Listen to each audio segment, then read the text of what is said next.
할렐루야. 사랑하는 은총교회 성도 여러분들, 지난 한 주간 평안하셨습니까?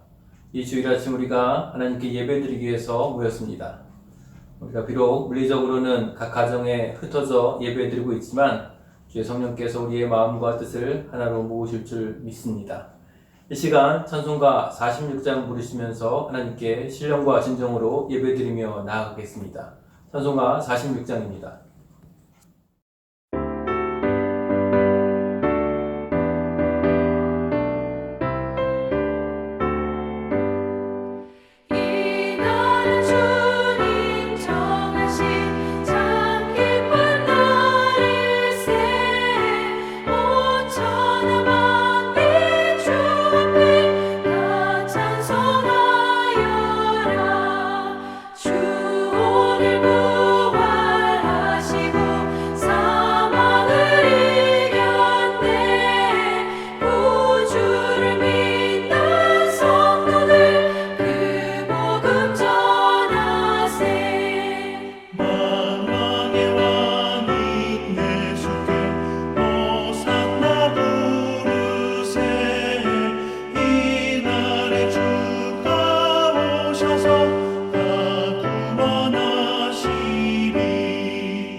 사도신경하심으로 우리의 믿음의 고백을 하나님께 드립니다. 사도신경합니다.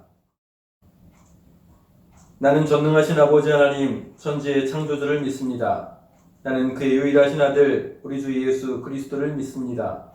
그는 성령으로 잉태되어 동정녀 마리아에게서 나시고 본디오 빌라도에게 고난을 받아 십자가에 못 박혀 죽으시고 장서된 지 사흘 만에 죽은 자 가운데서 다시 살아나셨으며 하늘에 오르시어 전능하신 아버지 하나님 우편에 앉아 계시다가 거기로부터 살아있는 자와 죽은 자를 심판하러 오십니다. 나는 성령을 믿으며 거룩한 공교회와 성도의 교제와 죄를 용서받는 것과 몸의 부활과 영생을 믿습니다. 아멘. 이 시간 찬송가 407장으로 하나님께 영광을 돌리시겠습니다. 찬송가 407장 함께 부릅니다.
시간은 우리가 하나님께 기도드리는 시간입니다. 우리를 대표해서 조미화 지사님 기도하실 때에 같은 마음으로 하나님께 기도하겠습니다. 함께 기도합니다.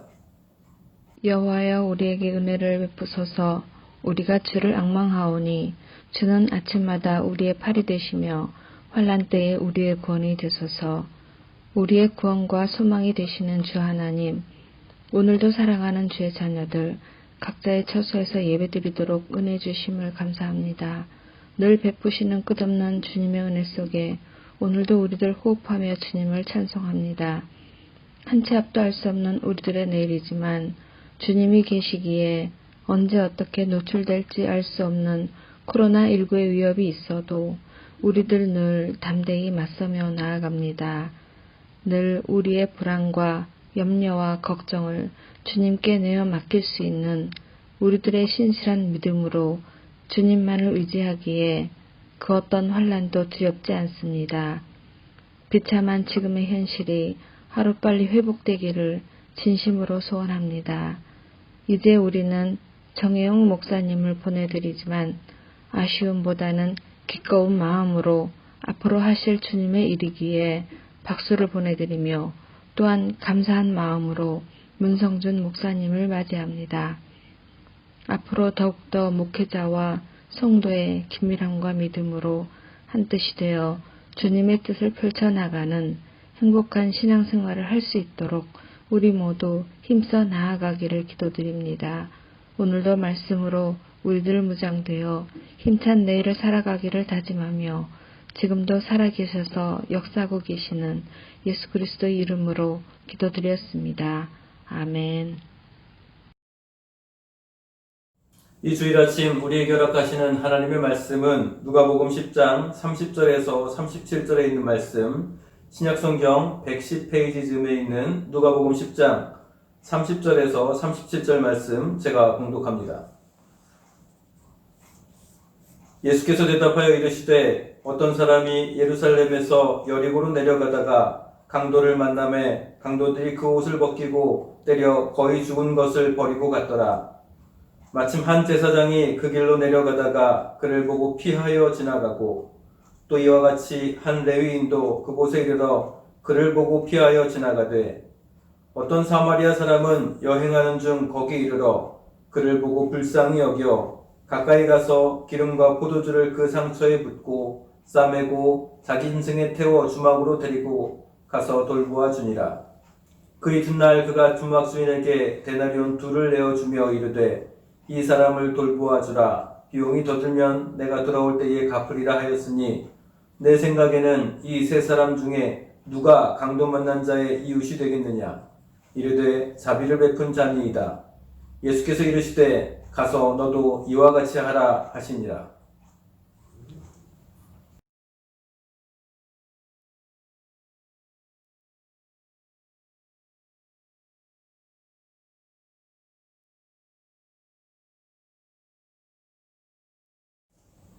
할렐루야. 사랑하는 전교회 성도 여러분, 지난 한 주간 주 안에서 평안하셨습니까? 매주일 아침 우리가 이렇게 주 안에서 평안함의 안부를 묻고 나누는 것은 설교를 시작하기에 앞서서 의례적인 인사를 하기 위함은 아닙니다. 목회자로서 우리 온천교회 성도들의 삶이 진실로 일하기 원하기 때문입니다. 성도로서 우리가 살아가는 이 땅의 삶에 고단한 일이 참 많습니다. 하나님의 위로와 은혜가 아니면 주께서 우리를 붙들어 주시지 않으시면 사방으로 우리가 사는 세상 속에서 쉽게 낙심할 수밖에 없는 연약한 우리들입니다. 그러하기에 더욱더 주 안에서 평안함을 구하고 기도하게 됩니다. 나그네와 같은 이 땅의 삶이 고단할지라도 특별히 코로나로 인해 그 어느 때보다 예민하게 지내야 하는 형편이더라도 이 모든 혼란 중에서라도 하나님으로 인해 평강을 누리는 세상이 감당하지도 이해하지도 못하는 그 참된 평안을 누리시는 우리 온천교회 모든 성도들 되시기를 진심으로 바랍니다.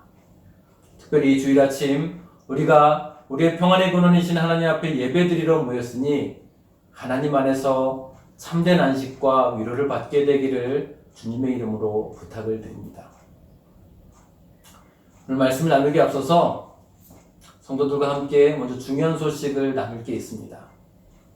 지난주에도 광고를 드렸고 우리 주중 9시 기도회를 통해서도 이미 나누고 있듯이 지난주 임시 공동회를 통해 우리 케이프타운 은총교회의 두 번째 담임사역자가 청빙되었습니다. 마당교회를 사역하시던 문성준 목사님이 8월부터 공식적으로 케이프타운 은총교회의 담임사역을 감당하실 것입니다. 무엇보다 이 모든 과정 속에서 우리를 선하게 인도하신 하나님께 영광을 돌리는 의미로, 그리고 새로이 사역을 시작하실 문성준 목사님을 기쁨께 환영하는 마음으로 각자 있는 처소에서 박수하도록 합시다. 하나님께 영광을 돌리는 마음으로 또 환영하는 마음을 담아서 우리 함께 박수하도록 하겠습니다. 남아공의 코로나 락다운 상황 속에서 모임이 제한되는 그런 때이지만 지난 주일 우리 은총교회 세례교인들이 함께 모여서 이 교회에 아주 중요한 결정을 내렸습니다. 같이 기도해 주시고 생각과 뜻을 함께 나누고 모아주신 모든 성도분들에게 감사의 마음을 전합니다. 아직은 우리가 함께 모여 예배드리는 그러한 일상이 어렵기에 우선 예배 마지막 즈음 교회 소식을 나눌 때에 목사님께서 영상을 통해서 인사를 나누실 것이니 반가운 마음으로 맞이할 수 있으면 좋겠습니다. 특별한 경우가 아니라면 오늘 이 설교가 케이프타운 은총교회에서 제가 전하는 마지막 설교가 될 것입니다. 다음 주에는 우리 이동주 목사님께서 말씀을 전해주실 테니 오늘로 강단을 통한 나눔은 마무리될 듯 합니다. 늘 그러했듯이 오늘도 이 부족한 종을 통해서지만 하나님의 위로가 주의 교회 가운데 넘치게 임하게 되기를 진심으로 바랍니다. 제가 오늘 설교를 준비하면서 어떤 본문으로 이 마지막 설교를 해야 하나 생각하던 중에 이 모임을 섬기도록 시작하게 하신 그 말씀을 나누면 좋겠다는 생각을 했습니다. 얼마 전 예배 가운데서도 잠시 나눴듯이 우리가 앞으로 가야 할 길을 찾고 묻는다면 무엇보다 중요하게 지금 서 있는 지점을 명확하게 하는 것이 필요합니다. 오늘 우리가 나눈 이 본문은 제가 케이프타운 은총교회 사역을 시작할 그때 저를 붙잡은 말씀이고 이 말씀에 순종해서 여기까지 제가 왔습니다. 이 시간 우리가 어떻게 출발했고 어디에 와 있으며 그래서 무엇을 향해 가야 할지 우리를 부르신 하나님의 뜻을 본문의 말씀을 통해 나누려고 합니다. 주의 성령께서 우리 모두에게 은혜를 베풀어 주시기를 바랍니다. 오늘 우리가 읽은 본문은 선한 사마리아인의 비유로 널리 알려져 있는 내용입니다. 한 율법교사가 예수님을 시험하기 위해 질문한 것으로부터 시작된 예수님의 이 비유는 우리 기독교인이 아니더라도 대부분의 세상 사람들이 알고 있을 만큼 아주 유명한 내용입니다. 심지어 선한 사마리아인의 법이라고 해서 당장 자신에게 피해가 있지 않은 상황에서도 위험에 빠진 사람을 돕지 않는 경우에 처벌하는 그런 법 개념이 생길 정도입니다. 이것도 우리 모두가 잘 알고 있는 그런 내용이지만 본문의 내용을 우선 주목하는 것이 무엇보다 필요하기에 오늘 본문의 내용을 요약해서 함께 나누며 설교를 시작하겠습니다. 어떤 사람이 예루살렘에서 여리고로 내려가는 길에 강도를 만났습니다. 이 길은 당시 이스라엘에서 아주 험한 길 가운데 하나로 알려져 있던 강도들이 아주 자주 출몰했던 그런 길이었습니다. 한 사람이 이 길을 가다가 강도를 만나 가지고 있던 모든 것을 빼앗기고 거의 죽을 지경까지 맞고서 길가에 벌어져 죽어가고 있었습니다. 그때 마침 한 제사장이 그 길을 가다가 강도 만나 죽어가던 이를 발견합니다. 그런데 어떤 이유인지 그를 돕지 않고 피하여 서둘러 지나갔습니다. 그리고 얼마 지나지 않아 레위 사람 한 명도 그 길을 지나가다 이 강도 만나 죽어가던 이를 보았지만 그 역시 돕지 않고 피하여 지나갔습니다. 한참이 지난 후에 어떤 사마리아 사람이 여행하던 길에 그곳을 지나갑니다. 이미 오랜 시간이 지나 거의 죽어가던 사람을 발견하고선 안타까운 마음이 들어 다가가 그가 가지고 있던 기름과 포도주로 상처를 씻어 소독하고 응급처치를 한 후에 자기가 타고 가던 짐승에 태워서 주막에 데리고 가 그를 돌보아 주었습니다. 그리고 다음 날 그곳을 떠나며 주막 주인에게 돈을 주며 부탁합니다. 이 사람을 돌보아 주고 비용이 더 들면 돌아오는 길에 그 비용을 지불하겠다라고 말하고서 그가 가던 길을 떠납니다. 예수님께서는 이 비유를 마치시고 주님께서 당신에게 질문하였던 그 율법교사에게 되물어 보십니다. 내가 보기에 강도 만난 자의 이웃이 누구겠느냐? 주님의 이 질문에 율법교사는 자비를 베푼 자라고 대답합니다. 그러자 주님께서 그에게 너도 가서 이와 같이 하라고 말씀하시는 것으로 오늘 본문의 내용이 마무리가 됩니다. 주님께서 율법교사에게 하신 말씀, 가서 너도 이와 같이 하라는 이 말씀을 이 시간 우리 마음에도 새길 수 있게 되기를 바랍니다. 우리 곁에 강도 만난 사람들이 있습니다. 이 땅의 삶을 사는 동안, 특별히 이민사회를 살아가는 동안 이러저러 이유들로 강도를 만난 것 같이 어렵고 힘든 일을 겪으며 쓰러져 있는 우리들의 이웃이 있습니다. 참된 기독교의 신앙은 이렇듯 우리 곁에 강도 만나 쓰러져 있는 이들의 이웃이 되는 것입니다. 하나님을 사랑하고 이웃을 사랑하라는 하나님의 말씀은 우리가 살아가는 아주 구체적인 삶의 현장에서 실천되어야 합니다. 우리에게 그만한 힘과 능력이 없다고 불평하거나 핑계하지 맙시다. 하나님께서 언제 우리에게 우리가 감당하지 못할 것을 요구하셨습니까? 지난주 우리가 함께 나눴듯이 우리 각자가 감당할 만한 것을 맡기시고 그것을 통해 기대하시며 그리고 그것을 통해 축복하시는 분이 우리 하나님이십니다. 우리가 감당할 만한 적은 일을 맡기시고 충성을 기대하시며 그것을 통해 더 많은 것을 축복하시는 우리 하나님이십니다.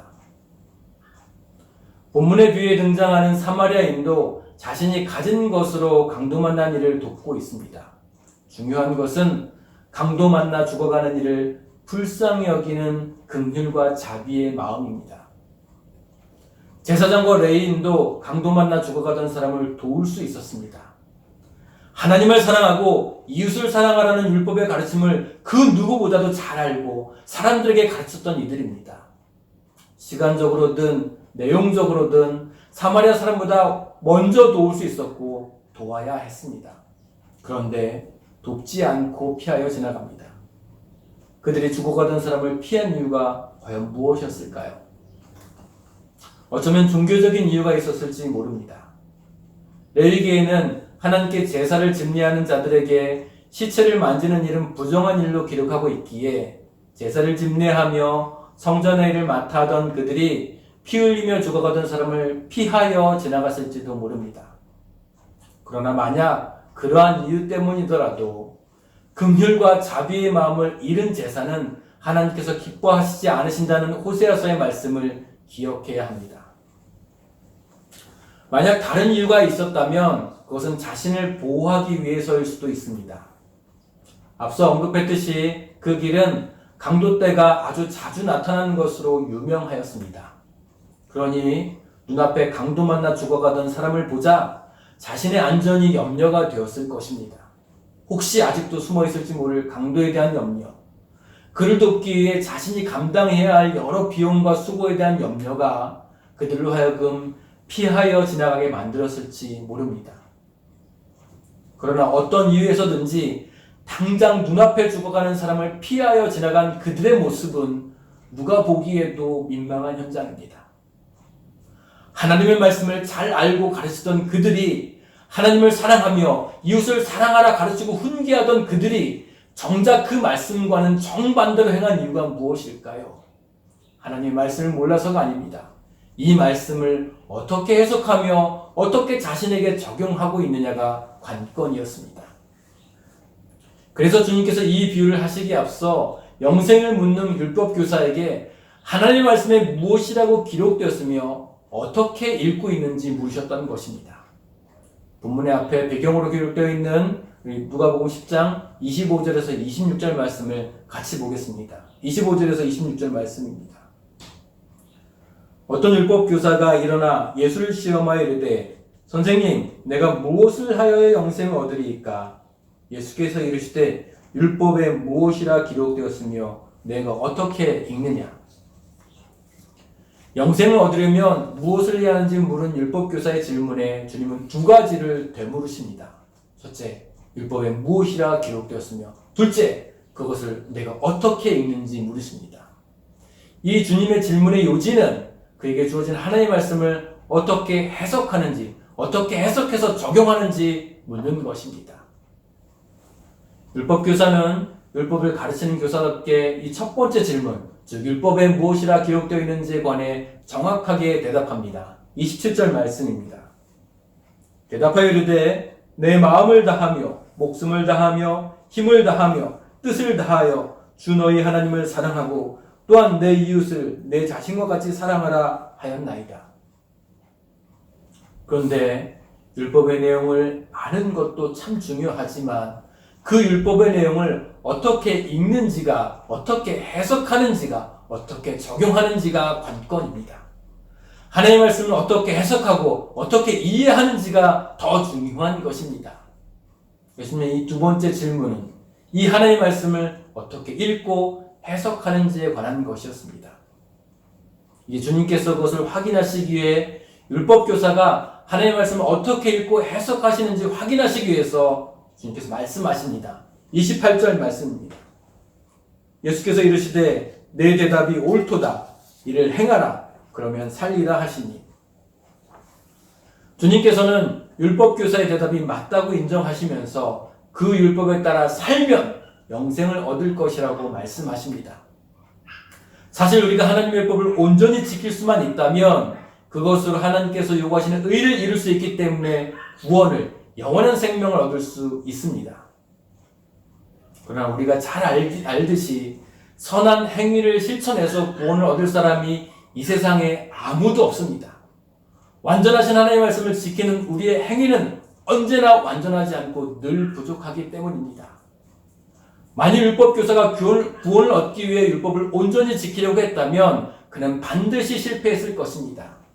그것은 율법이 문제가 있어서가 아니라 그것을 지키는 인간의 실력이 턱없이 부족하기 때문입니다.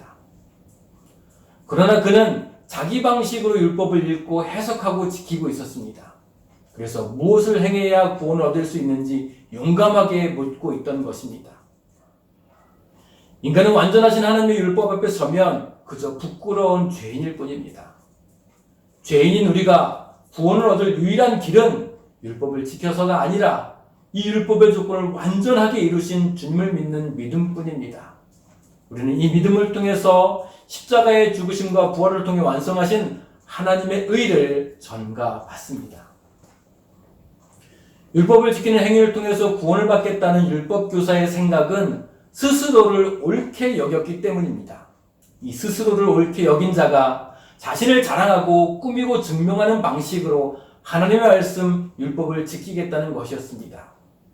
그는 하나님의 말씀을 자신을 위해서 자기가 기준이 되어 자기중심적으로 읽고 해석하고 있는데 성경은 그 모습을 이렇게 폭로합니다. 29절 말씀입니다.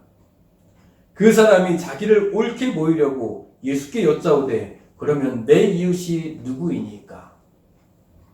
당시 유대인들에게 있어서 율법을 지키는 것은 자신을 자랑하고 높이고 자신이 필요해서 자기를 옳게 보이기 위해서였습니다. 영생에 대한 관심도, 그래서 하나님의 말씀을 연구하고 알고 지키는 것도, 하나님을 사랑하고 이웃을 사랑해야 한다 말하고 가르치는 그 모든 이유도 자기를 옳게 보이기 위함이었습니다. 자신을 자랑하기 위해 자격 없는 이방인들이 필요했고 실패한 죄인들이 필요했습니다. 그들을 죄인으로 규정하고 정죄하고 비교해서 그래서 내가 중심이 되어 사랑의 대상을 정하였습니다. 그들에게 이웃과 원수의 구분이 가능했었던 이유는 그들이 율법 앞에서 스스로 옳다, 선하다 착각하는 그 교만 때문이었습니다. 그래서 용감하게 묻습니다. 누가 내 이웃입니까? 주님께서는 율법교사로 하여금 하나님의 말씀을 이러한 방식으로 읽고 해석하는 것의 잘못을 깨닫게 하시기 위해 오늘 우리가 읽고 있는 비유를 말씀하시고서 누가 강도 맞는 자의 이웃인지 되물으심으로써 하나님을 사랑하고 이웃을 사랑하라는 율법의 가르침이 자기를 자랑하는 수단이 아니라 우리를 사랑하시는 하나님 아버지의 뜻에 순종하는 자기 부인의 길임을 말씀하시는 것입니다.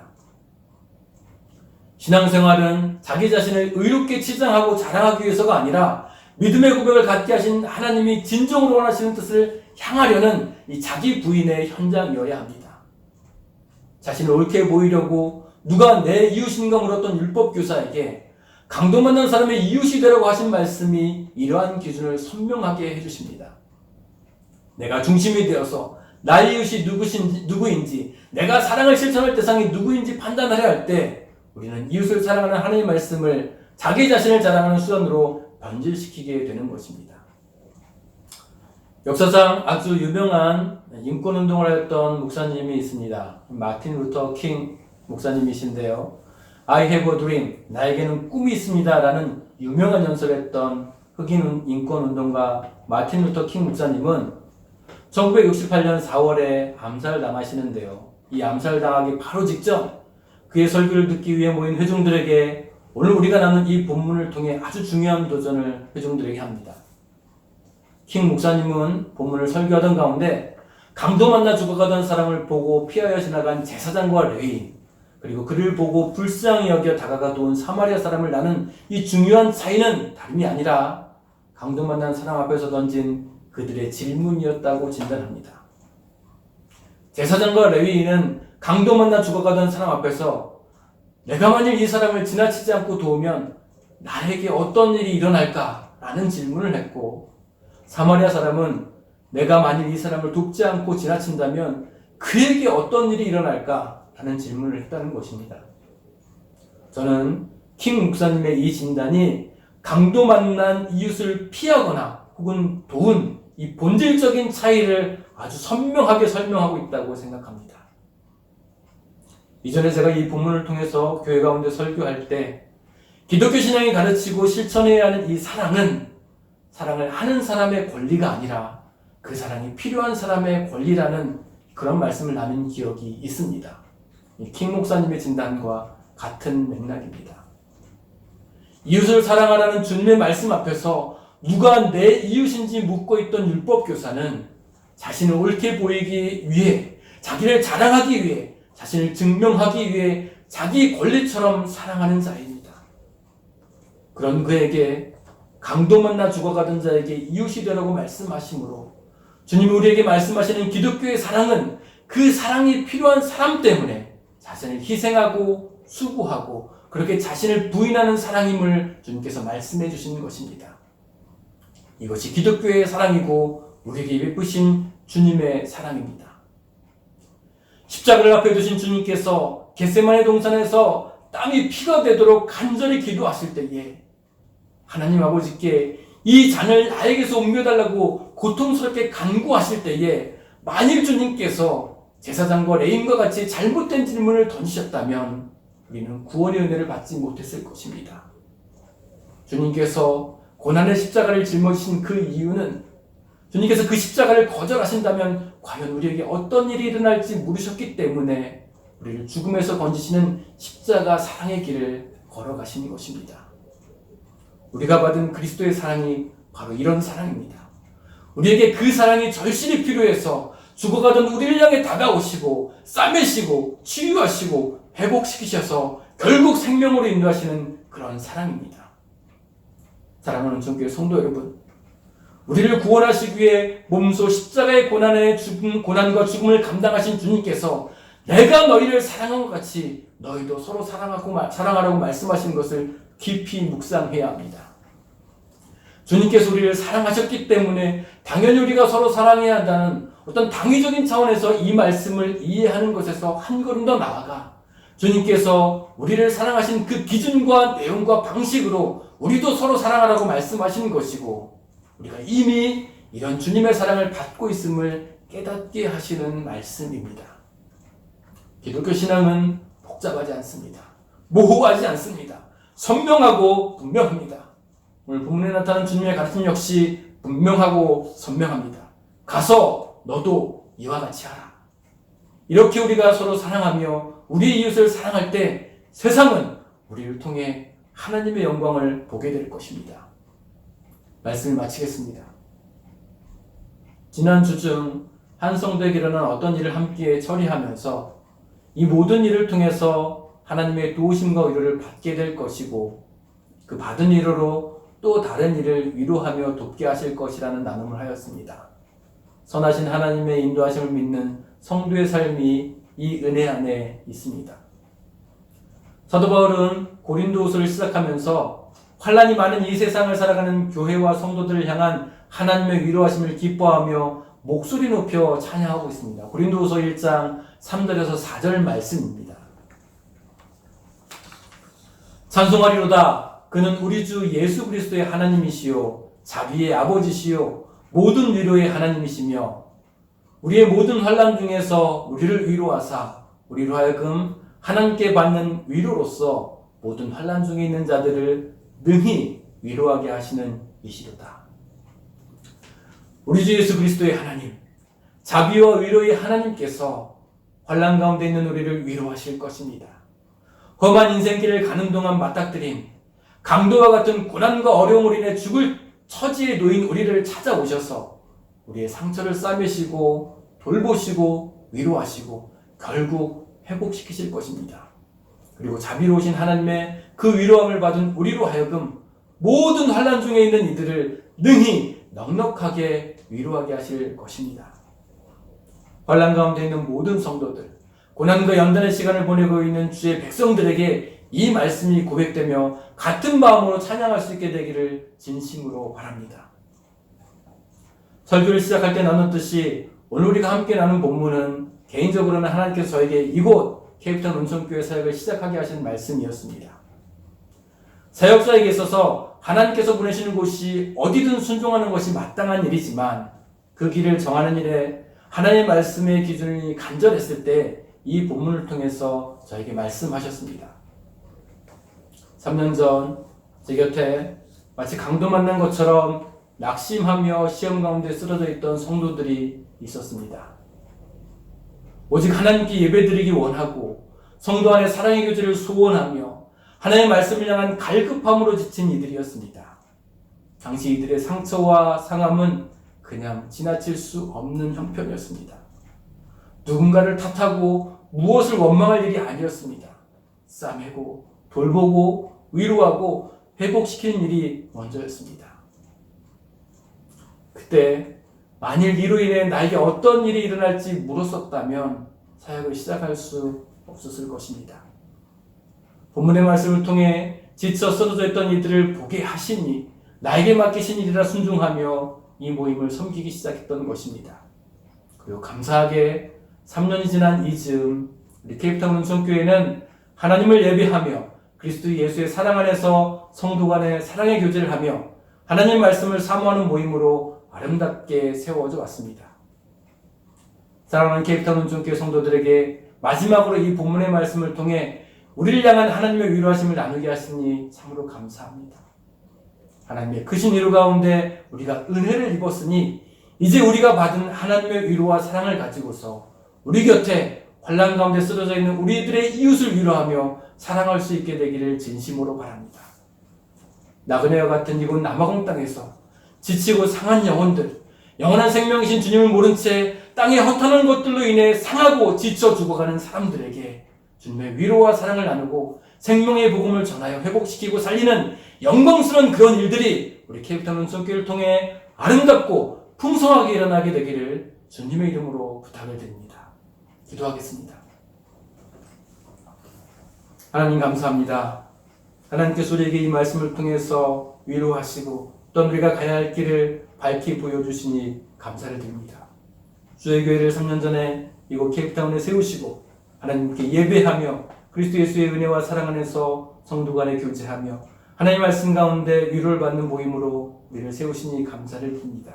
사랑하는 주에게 성도들이 이 은혜 가운데 이제까지 하나님의 위로하심을 받으며 지내왔듯이 받은 은혜를 가지고서 오늘 주신 말씀과 같이 가서 너도 이와 같이 하라 이 말씀을 듣는 자들로서 말씀에 순종하며 이 땅 가운데 지쳐 쓰러져가는 우리들의 이웃들에게 주님의 사랑을 하나님의 위로와 그 자비를 함께 나눌 수 있는 주의 교회 모든 성도들 되도록 주의 교회가 될 수 있도록 은혜를 더하여 주옵소서.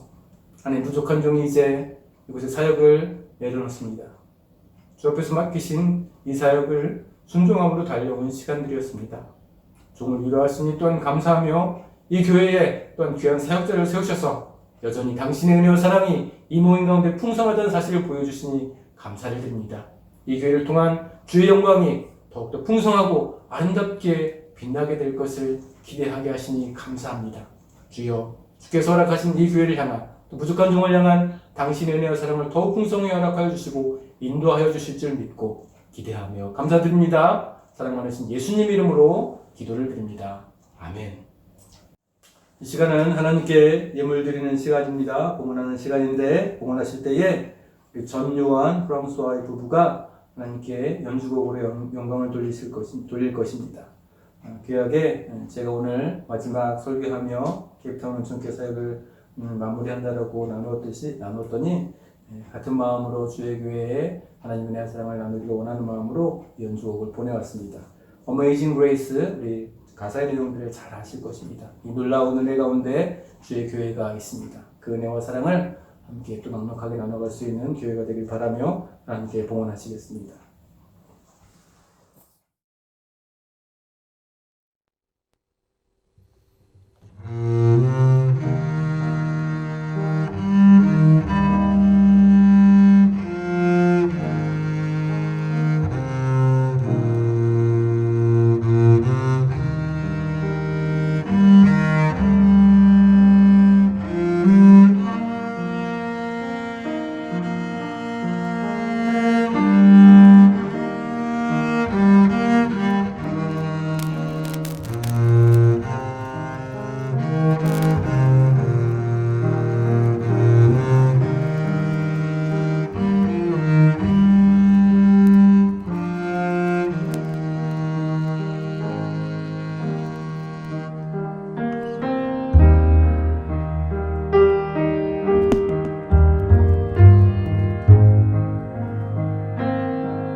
교회 소식을 나누겠습니다. 교회 소식은 주보를 참고해 주시기 바랍니다. 첫 번째 소식입니다. 코로나 확진자가 계속해서 크게 늘고 있습니다. 정말 많이 이 숫자가 늘어가고 있는데요. 개인 위생과 건강을 잘 관리해 주시고 어려운 시기일수록 예수님의 사랑으로 서로를 돌아보는 우리 온천교회 성도들 꼭 되시기를 바랍니다. 두 번째 소식입니다. 지난주 임시 공동회의를 통해서 제가 사임하고 문성준 목사님께서 케이프타운 온천교회에 이대 담임 목사님으로 청빙되었습니다. 제 영상을 통해서 이 목사님의 인사를 함께 나눌 것인데 반가운 마음, 기쁜 마음으로 또 하나님께서 귀한 사역사를 통해서 이 교회를 향해 허락하실 은혜를 기대하는 마음으로 인사를 나누도록 하겠습니다. 안녕하세요. 앞으로 은총교회 성도님들과 함께할 문성준 목사입니다. 정식으로 교회 앞에서 인사를 드리겠지만 반가운 마음에 이렇게 영상으로 먼저 인사드립니다. 이렇게 함께 되기까지 은총교회 성도님들의 많은 기도가 있었다고 들었습니다. 그래서 그런가요? 제 앞에 놓여있던 모든 일들이 은총교회와 함께 할 수 있게 잘 정리되었습니다. 또한 은총교회에 집중할 수 있도록 하나님께서 인도해 주셨습니다. 지난주 공동회 투표 결과도 좋은 방향으로 나왔다고 들었습니다. 열심히 하라는 하나님의 음성과 성도님들의 격려로 듣겠습니다. 감사합니다. 그러다 보니 앞으로 맡은 사명 감당 잘하고 싶다는 생각이 듭니다.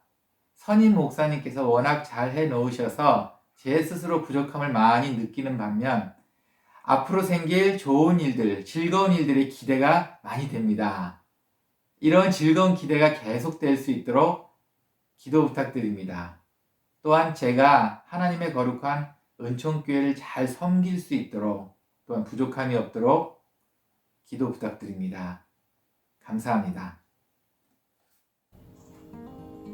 세 번째 소식입니다. 다음 주 예배는 각 가정에서 10시 30분에 드리겠습니다.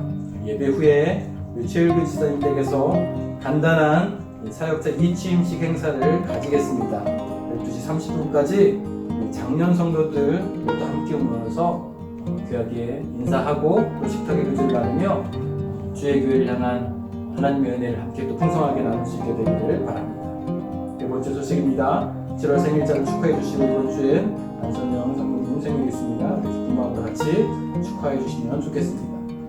다섯 번째, 성도들의 예배 특송 참여를 요청드립니다. 다음 주 예배위원 대표기도 김은주 집사님께서 해주시고 설교는 이동규 목사님께서 담당해 하시겠습니다. 한 주간 주연회 가운데 승리하는 우리 은총교회 성도들 되시기 바랍니다. 마지막 찬송, 찬송가 497장 부르신 후에 주기도문 하심으로 모든 예배를 마치도록 하겠습니다. 찬송가 497장입니다.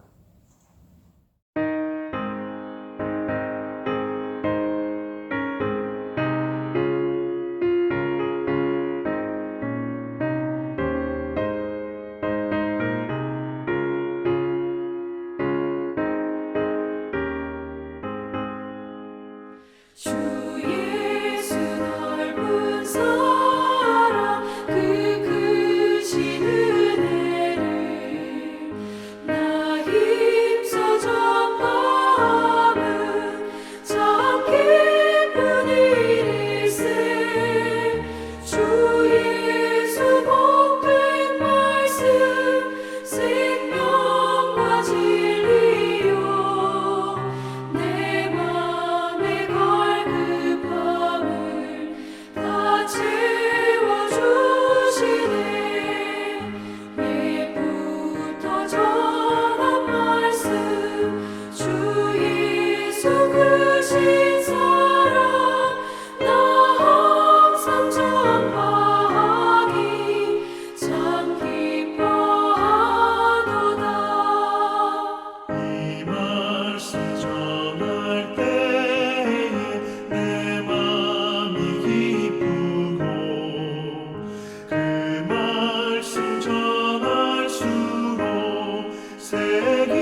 하늘에 계신 우리 아버지, 아버지의 이름을 거룩하게 하시며 아버지의 나라가 오게 하시며 아버지의 뜻이 하늘에서와 같이 땅에서도 이루어지게 하소서. 오늘 우리에게 일용할 양식을 주시고 우리가 우리에게 잘못한 사람을 용서하여 준 것 같이 우리 죄를 용서하여 주시고 우리를 시험에 빠지지 않게 하시고 악에서 구하소서. 나라와 권능과 영광이 영원히 아버지의 것입니다. 아멘.